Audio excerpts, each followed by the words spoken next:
Bienvenidos a Voces del Archivo, un espacio de conversación con escritores, lectores y creadores de comunidades literarias. Soy Javier Gaibor y hoy nos acompaña Luz Nogues, escritora, editora y especialista en revisión de texto, autora del célebre libro Los agotes del Baztán. Su novela recupera la memoria de una comunidad que sufrió durante siglos la exclusión y el prejuicio, y relaciona su historia con el proyecto del Nuevo Baztán, impulsado por Juan de Goyeneche en el siglo XVIII. Hoy conversaremos sobre investigación histórica, memoria, discriminación y sobre la manera en que la literatura puede dar voz a quienes quedaron fuera de los documentos oficiales. Luz, bienvenida a Voces del Archivo. Muchísimas gracias por aceptar esta conversación. Bien hallada y muchísimas gracias a ti por darme la oportunidad de hablar contigo y de que los agotes del Baztán viajen al otro lado del Atlántico. Muy agradecido. Apreciada Luz, antes de entrar en la novela, quisiera que conozcamos a la persona que está detrás de ella. ¿Quién es Luz Nogues y cómo comenzó tu relación con la escritura? Bueno, pues mira, yo ante todo soy una lectora empedernida desde que era pequeña, ¿no? Y como todos los lectores, un día me hice la siguiente pregunta: ¿y si yo me pongo a escribir, no? Entonces, pues bueno, ya escribía mis pinitos, sobre todo escribía diarios de viaje, ¿no? Y bueno, aparte de todos los artículos que yo escribo, ya escribo menos porque tengo menos tiempo en una página de cine, en Cinemagavia, hablando de películas o también soy crítica de teatro. Entonces, bueno, decidí formarme porque siempre digo, bueno, por mucho que nos guste leer, no sabemos escribir, igual que por mucho que nos guste comer, no sabemos cocinar, ¿no? Tenemos que aprender, porque no es ponerse todo. Entonces he estado varios años formándome hasta que ya me sentí preparada para afrontar la novela que yo tenía en mente, ¿no? Que es esta de la audacia de Goyeneche, y la de Goyeneche, que era un tesorero de la reina, que un día también se hizo una pregunta: ¿y si yo fundo una ciudad aquí donde no hay nada y yo la pongo? Y sobre los agotes. Entonces, bueno, pues ya al final me puse a ello, cuando también tuve tiempo y estuve formada. Pero, y en este caso, ¿qué apareció primero? ¿El interés por Juan de Goyeneche o la historia de los agotes? Primero Juan de Goyeneche. Bueno, yo también tengo que decir, yo vivo aquí, en esta misma ciudad que construyó Juan de Goyeneche, en plena... Bueno, para los que no lo conozcáis, esto está situado en Madrid. Y Juan de Goyeneche era un baztanés de Navarra que quiso hacer aquí una ciudad, por eso también la llamó Nuevo Baztán, en su Baztán, recordando a su Baztán natal, ¿no? Y quiso hacer una ciudad industrial modelo de urbanismo, modelo de autosuficiencia, para que quiso dar trabajo a toda la gente que había por aquí, porque tampoco había mucha, y quiso crear sobre todo una ciudad autosuficiente, quiso crear que se produjeran artículos suntuarios, también de cara a la guerra de sucesión, porque estamos hablando de 1706-1715, la guerra de sucesión que teníamos por aquí, para apoyar al rey Felipe V y crear, por ejemplo, los uniformes y todos los artículos que necesitaban los soldados para la guerra. De aquí salieron miles y miles y miles de uniformes para la guerra. Entonces, este hombre, pues, empeñó todo su patrimonio en hacer esto. No era una persona tal vez inmensamente rica. Luego ya si eso hablamos un poquito más de él.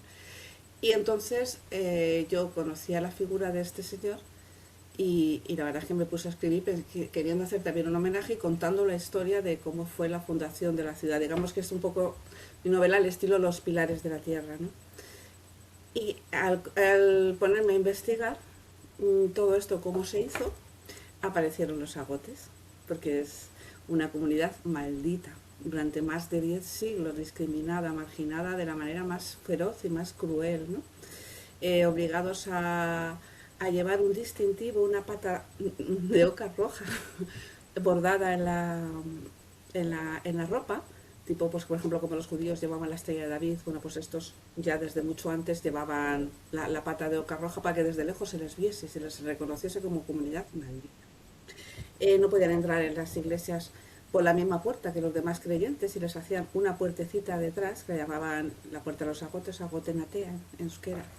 Les separaban también una reja, las pilas de agua bendita tenían que ser diferentes, no podían tocar las cosechas, decían que si tocaba una cosecha se malograba, no podían caminar descalzos porque decían que pudrían los campos y si les pillaban les quemaban los pies.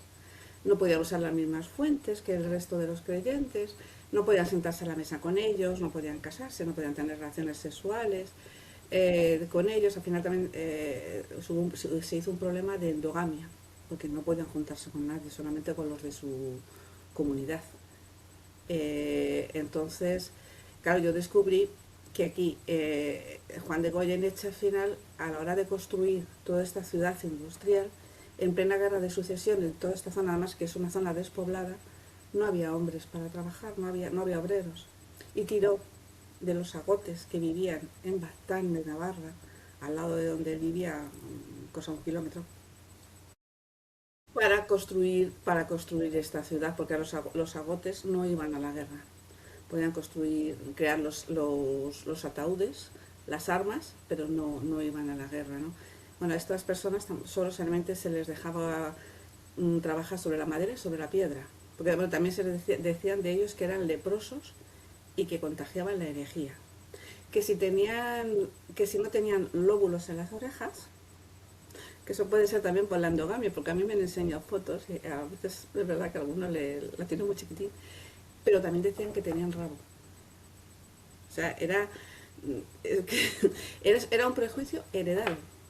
Entonces, bueno, vinieron para acá, les dio la oportunidad también de buscarse una nueva vida y salir un poco de los prejuicios y de los odios que tenían, que caían sobre ellos. Y entonces, bueno, ya cuando yo descubrí todo esto, yo digo, esto lo tengo que escribir.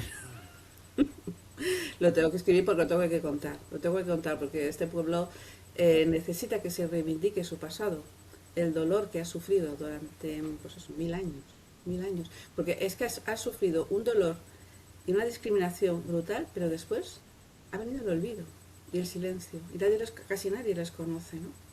Y siguen, ellos siguen, bueno, ya no tienen, afortunadamente, no tienen esa discriminación, porque desde el 1823 ya se dictó un decreto diciendo que, por ejemplo, bueno, es que hasta ese momento para trabajar, por ejemplo, en la administración, igual que ahora, bueno, por lo menos por aquí presentamos el certificado de penales, ¿no? De que no tienes antecedentes penales, ahí tenían que presentar el certificado de sangre limpia, que no se descendía ni de judío, ni de penitenciado, gitano o agote.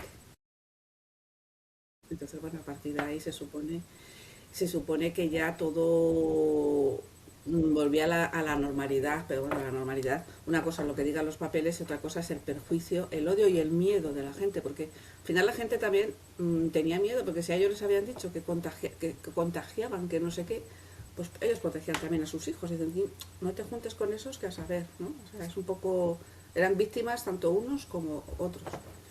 Entonces, bueno, yo he hablado con muchos agotes, obviamente, y pues hasta, a lo mejor me decía una señora que hacía 40 años o así, ella no era agote. Cuando pasaba por ese pueblo le decía, niña, no os paréis aquí porque hay brujas. Pero bueno, les decían esas cosas, ¿no? Y siguen, todavía quedan las puertecillas, quedan las benditeras aparte, en muchos sitios está la fuente de los agotes, el puente de los agotes, y bueno, todavía quedan huellas, quedan rastros y sobre todo queda dolor en la mirada de ellos, queda dolor. Entonces, bueno, con los que he hablado están muy contentos y me agradecen el haber escrito este libro. Es una historia bastante extensa por lo que te escucho, ¿no? Y parece Sí, una sí, historia bastante digna y hermosa de contar. De lo poquito que te comienzo a escuchar, da una sensación increíble de querer saber qué sucedió con este pueblo, ¿no? Y sobre todo todas las cosas que ellos han vivido en la investigación que tú has realizado. Y Ujú. bueno, te escuché varias cosas, ¿no? Acerca de la discriminación que ellos tenían, ¿no? De todas estas que me nombraste, ¿cuál fue la forma de discriminación que más te impactó durante la investigación? Bueno, hombre, desde luego lo de llevar la pata de oca bordada, es que todo sorprende, todo duele, todo es terrible. Lo de la pata de oca, por ejemplo, los lavaderos antiguos, ¿sabes? No sé si había como tres pilones, ¿no? Primero está, bueno, pues eso, tres pilones, según el proceso de la ropa, uno está más limpio que otro. Entonces ellos, por ejemplo, solo lavaban, les dejaban lavar en donde el agua más sucia, ¿no? El no poder sentarse con los demás, el no poder trabajar en lo que quisieran, solamente en las poquitas cosas que les dejaban. Por eso luego son unos eran excelentes canteros, excelentes carpinteros, también eran músicos. Eh, todo al final, por ejemplo, no podían participar en los bailes. Es que era una discriminación. Y luego lo que más me sorprende también es la quiescencia de todo el mundo. O sea, todo el mundo veía bien esa discriminación, lo veían natural, en una ley de vida. Y eso es terrible, eso es terrible. Sí. Hay algo profundamente inquietante en la historia que tú me acabas de contar, ¿no?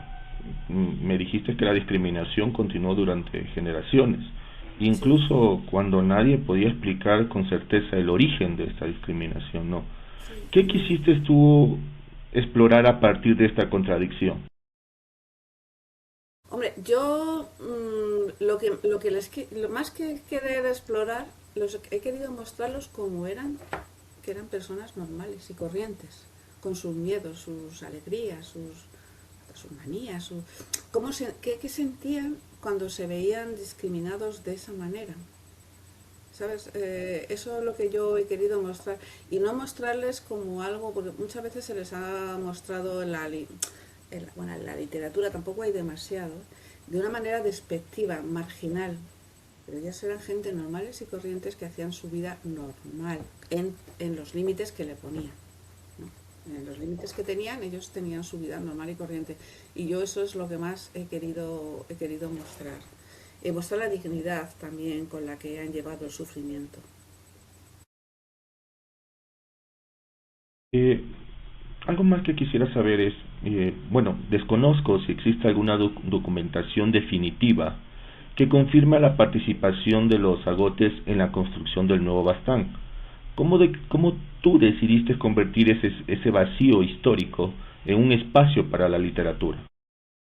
A ver, referente a los agotes, bueno, hay un escritor que es agote, se llama Xavier Sansotena, ¿no? Que él define los agotes muy bien, ¿no? Porque dice que eran un conjunto de carpinteros, canteros y ebanistas envueltos en misterios y mentiras. Entonces, sí que es verdad que están rodeados de misterio, que hay muy poquito fehaciente escrito sobre ellos, de donde sí que se saca bastante información. Bueno, hay literatura, hay tesis doctorales, hay algunas cosas, ¿no? Obviamente. Pero de donde se saca mucha información es de los pleitos, porque ellos pleiteaban, por ellos luchaban por la igualdad, digamos, ¿no? Porque, bueno, ya en el siglo XV hay una bula papal, del Papa León X, me parece que es, diciendo que eran cristianos normales y corrientes y que tenían que tener la vida como cualquiera. Y entonces ellos pleiteaban, si no les dejaban, porque la procesión les hacían ir los últimos, las procesiones les hacían ir los últimos, en algunos valles les obligaban a llevar, aparte de la oca, otra ropa completamente distinta. O les quemaban, si tenían manzanos, se los quemaban, por ejemplo, no les dejaban tener tampoco ni animales, todo eso lo pleiteaban y todo eso quedaba por escrito. Porque antes sí, ¿verdad? Se documentaba muy bien todas esas cosas y de ahí se saca mucha información. Y yo de aquí, primero es también un clamor a voces de que estaban los agotes. hay algunos, quedan algunos agotes, pero no lo van proclamando. Y luego yo, por ejemplo, cuando me he investigado en el libro de difuntos de la época, quedan apellidos bastaneses. Entonces es presumible que fueran de ellos. Otros vinieron y no se quedaron, vinieron y se fueron. En 300 años pasan muchísimas cosas, ¿no? Pero vamos, el sentir general y los indicios, todo apunta a que estuvieron aquí y fueron los constructores de Nuevo Baztán. Porque fíjate tú que para construir una ciudad, bueno, esto es un pueblo, le llamaban ciudad, se necesita mucha gente, ¿eh? mucha mano de obra. Los agotes también, bueno, se dice también que fueron, bueno, no he dicho muy bien el origen no se sabe si vinieron de los cátaros, si vinieron de los godos, si vinieron de los leprosos, que a veces que hay gente que para evitar las guerras escondía las leproserías, de ahí que les acusasen de leprosos. También de las incursiones vikingas, son de ahí, bueno, son antes la mayoría, ahora están más mezclados la sangre, ¿no? Eran rubios y ojos azules, ojos verdes, unos ojos preciosos, es espectacular, de bonitos. Todavía quedan aquí algunos que sorprenden, ¿no? Cuando lo ves y dices, uy, qué ojos, yo ya los sé ver. No sé de qué más. Bueno, el origen al final es incierto también, que si eran herejes. Por eso también toda la discriminación, porque también, pues eso, pensaban que la herejía se contagiaba, que eran leprosos que iban a contagiar también, todo esa... Viene al final, las leyendas y las cosas vienen por algo, aunque sea mínimo, y ya les cayó el San Benito. O sea, lo que sí es cierto es que alguien en algún momento decidió que eran diferentes, y a partir de ahí todo lo demás vino. Y bueno, pues eso lo estaba diciendo. También decían que fueron constructores de las iglesias del Camino de Santiago, y también puede haber la discriminación por las rivalidades gremiales. Construyeron también el Palacio de Versalles, del Rey Sol. Trabajaron 6.000 albañiles y algunos cuantos. En Francia había muchísimos agotes. Algunos irían para allá. Así que han dejado, más que en papel, las huellas las han dejado en piedra, porque tenían también una manera muy, muy curiosa de construir, porque eran carpinteros de Ribera y bueno, trabajaban muy bien con la madera. Eh, en base a esta investigación que tú has realizado, ¿no? Los archivos suelen conservar las decisiones de quienes tuvieron poder, es la documentación que históricamente nos llegan a todos, pero no siempre la experiencia de quienes fueron marginados. En este sentido, ¿crees que la novela histórica pueda devolverles una voz a las personas que quedaron fuera de estos documentos? En esta situación, ¿crees que la novela histórica pueda devolverle a los agotes esa voz que nunca estuvo escrita en los documentos oficiales? Yo desde luego, o sea, normalmente, o sea, siempre ya pienso que la novela histórica rellena los vacíos que dejan los archivos, porque no todo está. Obviamente no todo está, y no están las emociones, sobre todo no están las emociones no las vemos, muy pocas emociones se ven, ¿no? Y en el caso de estas personas que encima de toda la discriminación han sufrido un silencio y un olvido tan espectacular y doloroso, que es otro castigo más y otra discriminación más, yo creo que la novela sí que está, bueno, está sacando a la luz, ¿no?, su sufrimiento. De hecho, bueno, así me llegan todos los mensajes que me llegan. Y es eso, yo también, pues, la novela histórica sirve para rellenar los vacíos de la historia. Nunca va a sustituir a un libro de historia, ¿eh? Que para eso están, pero bueno, sirve también para abrir el apetito. No dice, uy, pues mira, yo he leído sobre esto, ahora voy a buscar mis libros y a ver si es verdad, y voy a ampliar lo que me están contando aquí, ¿no? Es como un aperitivo, siempre lo digo. Sí, es verdad. Y en este caso, Luz, ¿dónde termina la investigadora y dónde comienza la novelista?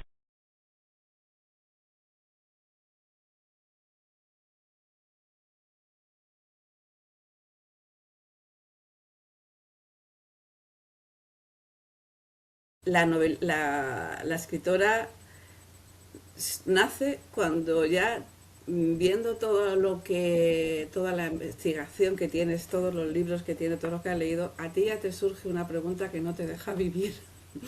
Entonces tú ya tienes que rellenar esos huecos. Tienes que rellenar esos huecos, tienes que contar como las historias que a ti te van apareciendo en la cabeza, cómo era esa gente, cómo vivía, cómo comía, qué sufría, qué sentía, qué miedos tenía, cómo eran sus casas, cómo vestían, cómo se construía.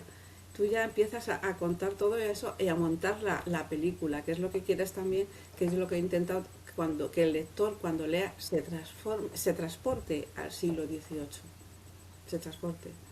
Y ya no solo físicamente, sino hasta emocionalmente, o sea, que pienses con la mentalidad de esa época, claro, de que todo esto hay que transportarse también con la mente, que no pensaban exactamente igual. Entonces, bueno, eso es lo que yo he intentado. Muy bien. Ahora quisiera que hablemos un poquito de la novela, ¿no? Sí. Bueno, quizás me equivoque y me corriges, por favor.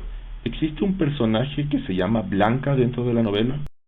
Sí, a ver, Blanca es un personaje de ficción, ese le he creado yo. Toda la novela, todos los hechos históricos, el marco histórico es veraz y se puede comprobar todo. Lo que sí me serví es de una historia de amor ficticia. Yo eso ya lo advierto. Entre un no agote y un agote. Porque eso me sirvió para mostrar desde dentro el dolor, la discriminación, cómo vivían, eh, con la emoción a flor de piel. Sí, eso es lo pongo al principio, yo lo advierto en la nota de la autora. Es lo único es lo único ficticio, ¿no? Así que, y Blanca es una mujer luchadora, es una mujer agote que ha sufrido pues lo que venían sufriendo las mujeres agotes en esa época y bueno, pues esperamos que no se rendía. Así que y bueno, los personajes, tengo también un personaje agote que a mí me robó el corazón, se llama Sebastián Videgain, que es digamos como el líder de los agotes que vienen aquí que también tuvieron que atravesarse un país en mitad de una guerra para venir aquí.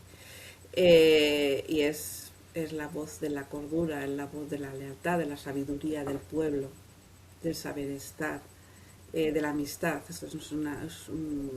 En esta novela también la amistad es muy importante porque si hay una historia de amor maravillosa, la historia de amistad es brutal, brutal. Es una amistad sin límites, sin fisuras. Entonces, y también es una historia de esperanza para los agotes.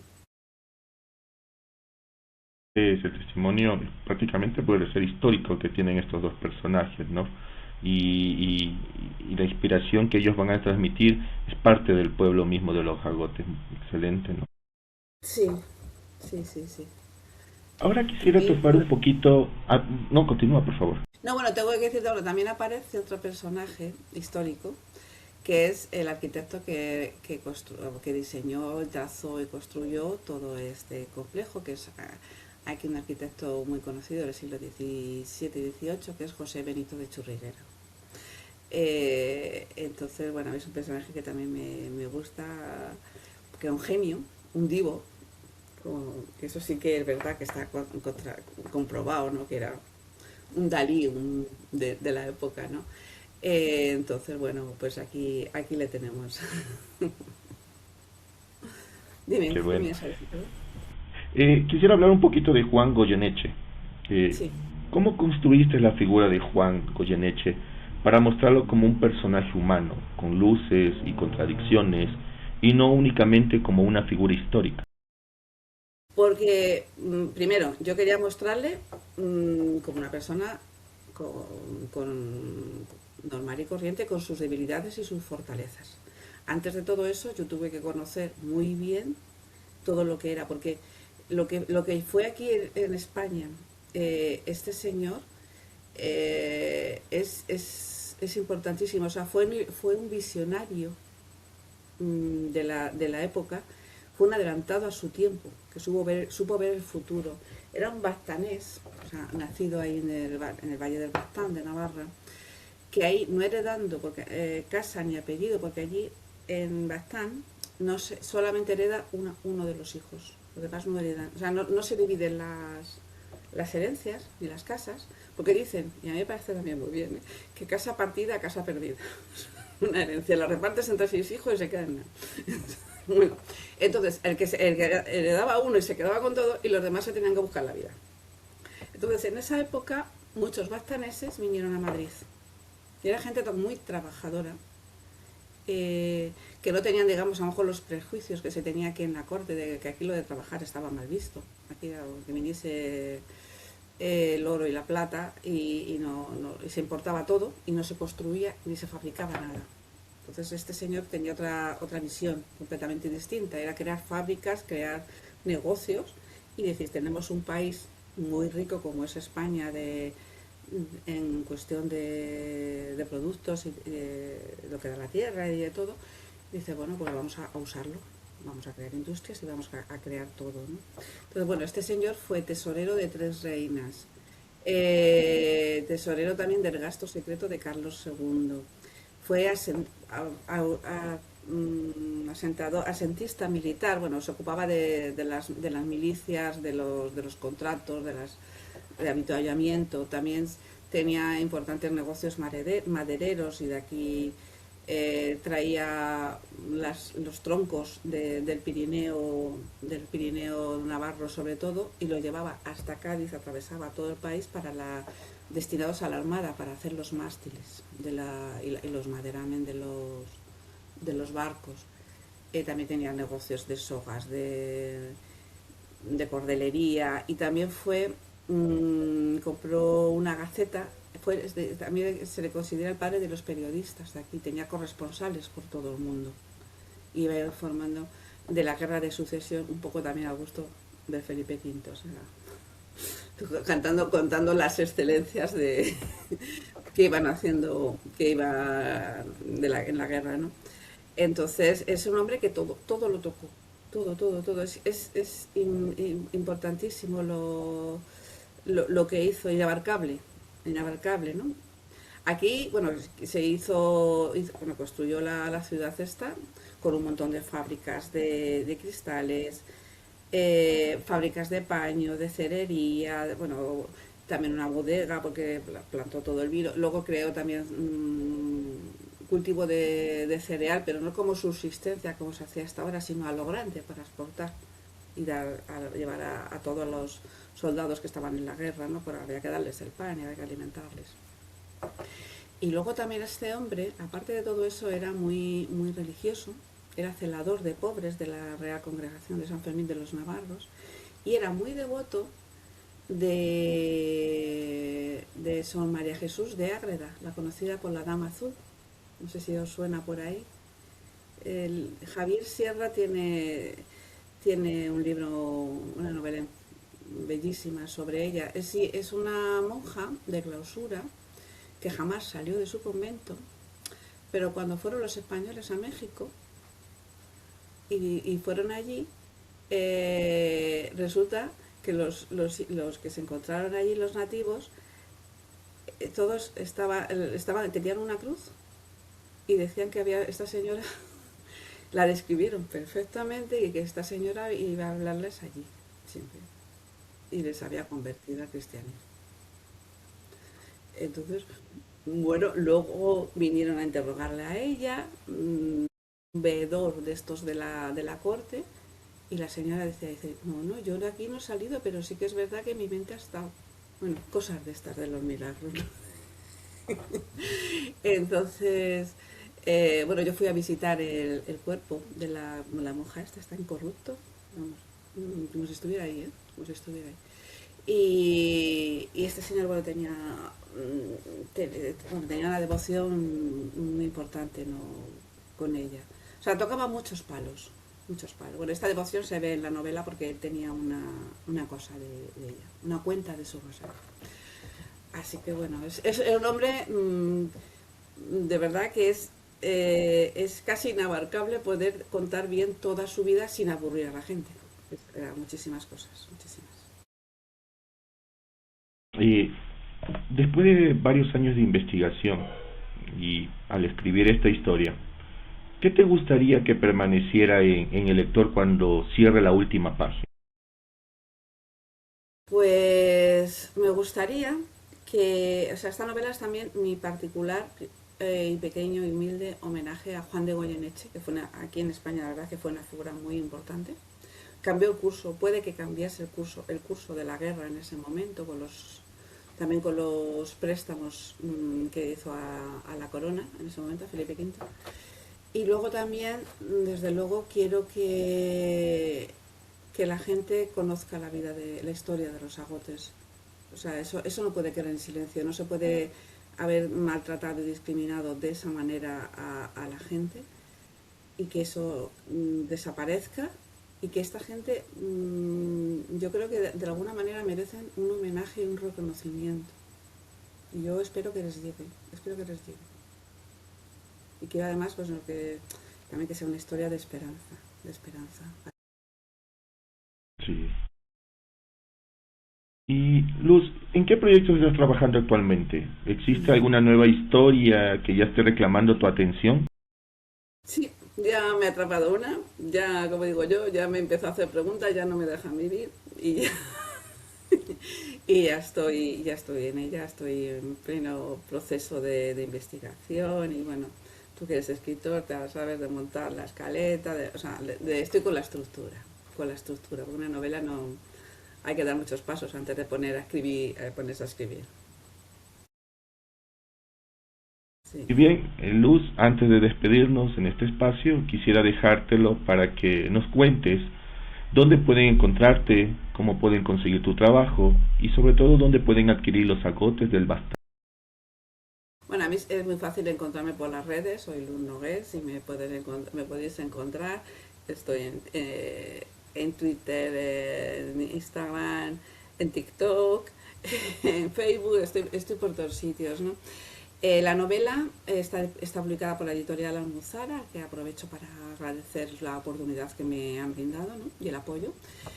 Y bueno, aquí en España se puede encontrar en cualquier librería, así que es verdad que a los que no nos conocen, sabes que la librería El Espacio Limitado ponen a los más conocidos, pero bueno, si no la tienen en ese momento la pueden encargar, se la llevan. Y luego ya a nivel mundial, por Amazon, desde luego, por Amazon, Almuzara, bueno, las grandes de estas, ¿cómo se dice? Las grandes plataformas en ebook lo tienes al momento. Y por ejemplo en Ecuador, ya lo he mirado por Sudamérica, porque la verdad es que tengo muchos lectores, sobre todo en Argentina, me leen mucho. Y ya he visto que por Mercado Libre, ¿no? Es la novela en papel, por Mercado Libre lo está consiguiendo la gente. Entonces es como está llegando. Yo no sé si en una librería normal la pueden pedir, no sé. Pero vamos, si no, desde luego Amazon, Mercado Libre y bueno, en ebook el libro electrónico lo más rápido, al instante lo tienes en tu dispositivo. Así que bueno, muchísimas gracias. Luz, muchísimas gracias por acompañarnos y por permitirnos conocer el trabajo histórico, humano y literario que existe detrás de los agotes del Bastán. Ha sido un verdadero placer y gusto haber conversado contigo. Y a todos quienes nos han acompañado, muchas gracias por abrir con nosotros una nueva página de Voces del Archivo. Esta conversación el día de hoy nos recuerda que los archivos pueden conservar nombres, fechas y acontecimientos, pero que la literatura también puede entrar en sus silencios y devolver humanidad a quienes fueron excluidos de la historia oficial. Soy Javier Gaibor, nos encontraremos en una próxima conversación con nuevas voces, nuevos libros y nuevas historias que merecen ser escuchadas. Muchas gracias, Luz. Muchísimas gracias, Javier. Un abrazo a todos.